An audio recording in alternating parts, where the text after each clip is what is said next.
بسم اللہ الرحمن الرحیم۔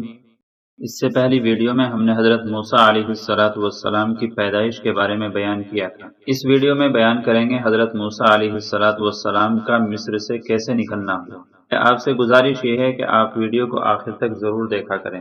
حضرت موسیٰ علیہ السلام ایک عرصے تک شاہی تربیت میں بسر کرتے کرتے شباب کے دور میں داخل ہوئے تو نہایت قوی الجثہ اور بہادر نکلے۔ چہرے سے روب ٹپکتا اور گفتگو سے ایک خاص وقار اور شان عظمت ظاہر ہوتی تھی۔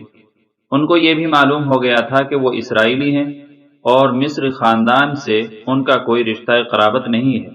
انہوں نے یہ بھی دیکھا کہ بنی اسرائیل پر سخت مظالم ہو رہے ہیں اور وہ مصر میں نہایت ذلت اور غلامی کی زندگی بسر کر رہے ہیں۔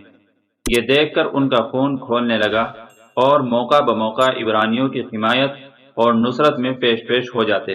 ایک مرتبہ شہر آبادی سے ایک کنارے جا رہے تھے کہ دیکھا ایک مصری ایک اسرائیلی کو بیگار کے لیے گھسیٹ رہا ہے۔ اسرائیلی نے موسیٰ علیہ السلام کو دیکھا تو فریاد کرنے لگا اور مدد چاہنے لگا۔ حضرت موسیٰ علیہ السلام کو مصری کی اس جابرانہ حرکت پر سخت غصہ آیا اور اس کو باز رکھنے کی کوشش کی، مگر مصری نہیں مانا۔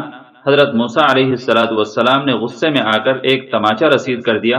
مصری اس ضرب کو برداشت نہیں کر سکا اور اسی وقت مر گیا۔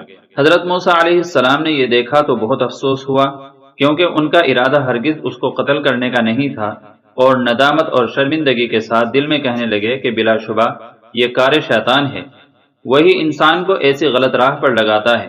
اللہ تعالیٰ کی بارگاہ میں عرض کرنے لگے کہ یہ جو کچھ ہوا نادانستگی میں ہوا، میں تجھ سے مغفرت کا خواستگار ہوں۔ اللہ تعالیٰ نے بھی ان کی غلطی کو معاف کر دیا اور مغفرت کی بشارت سے نوازا۔ ادھر شہر میں مصری کے قتل کی خبر پھیل گئی، مگر قاتل کا کچھ پتہ نہیں چلا۔ آخر مصریوں نے فرعون کے پاس فریاد کی کہ یہ کام کسی اسرائیلی کا ہے، لہذا آپ داد رسی فرمائیے۔ فرعون نے کہا کہ آپ اس طرح ساری قوم سے تو بدلہ نہیں لے سکتے، تم قاتل کا پتہ لگاؤ، میں ضرور اس کو کیفر کردار تک پہنچاؤں گا۔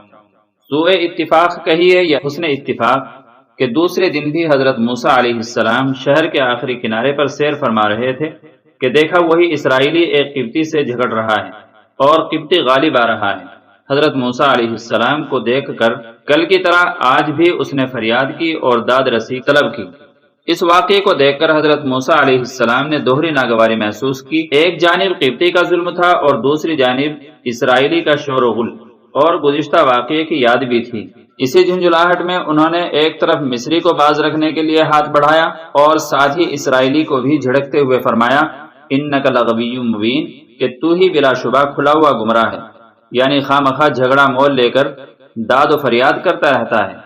اسرائیلی نے حضرت موسیٰ علیہ السلام کو ہاتھ بڑھاتے اور پھر اپنے متعلق ناگوار اور تلخ الفاظ کہتے ہوئے سنا تو یہ سمجھا کہ یہ مجھ کو مارنے کے لیے ہاتھ بڑھا رہے ہیں اور مجھ کو گرفتاری میں لینا چاہتے ہیں، اس لیے شرارت آمیز انداز سے کہنے لگا، جس کا ترجمہ یہ ہے، جس طرح تو نے کل ایک جان کو ہلاک کر دیا تھا، اسی طرح آج مجھ کو قتل کرنا چاہتا ہے۔ مصری نے جب یہ سنا تو اسی وقت فرعونیوں سے جا کر ساری داستان سنائی۔ انہوں نے فرعون کو اطلاع دی کہ مصری کا قاتل موسیٰ ہے۔ فرعون نے یہ سنا تو جلاد کو حکم دیا کہ موسیٰ علیہ السلام کو گرفتار کر کے حاضر کرے۔ مصریوں کے اس مجمع میں ایک معزز مصری بھی تھا جو دل و جان سے حضرت موسیٰ علیہ السلام سے محبت رکھتا تھا اور اسرائیلی مذہب کو حق جانتا تھا۔ یہ فرعون ہی کے خاندان کا فرد تھا اور دربار کا حاضر باش بھی تھا۔ اس نے فرعون کا یہ حکم سنا تو فرعونی جلادوں سے پہلے ہی دربار سے نکل کر دوڑتا ہوا حضرت موسیٰ علیہ السلام کی خدمت میں حاضر ہوا اور ان سے سارا قصہ بیان کیا اور ان کو مشورہ دیا کہ اس وقت مصلحت یہی ہے کہ خود کو مصریوں سے نجات دلائیے اور کسی ایسے مقام کی طرف ہجرت کر جائے جہاں تک ان کی پہنچ نہ ہو۔ حضرت موسیٰ علیہ السلام نے ان کے مشورے کو قبول فرما لیا اور ارض مدین کی جانب خاموشی کے ساتھ روانہ ہو گئے۔